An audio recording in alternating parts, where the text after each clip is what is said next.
মানুষ পরিবর্তন হতে পারবে, এ কথাই ঠিক। ও খুব খারাপ। ও এক পর্যায়ে বলছে একা একাই যে পাপ তো বন্ধ করতে পারলাম না, কোন রকমের জেলে চলে গেলে হয়, তাহলে আর নেশা হবে। আর একবার বলছে যে পাপ তো এটা ঠেকানো যাবে না, সবসময় ফাঁকা জায়গায় থাকবো, কেউ যেন না দেখে।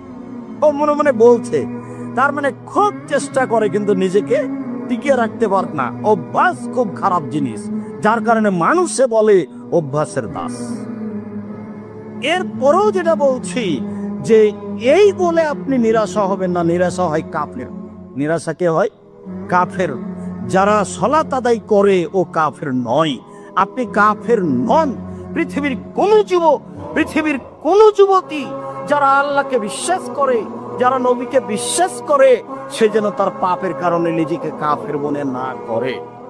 সে অব্যাহত রাখুক আস্তাগফিরুল্লাহ ওয়া তুবু ইলাইহি, একদিন একদিন তার এটা কাজে আসবে, নইলে বিচারের মাঠে আসবে।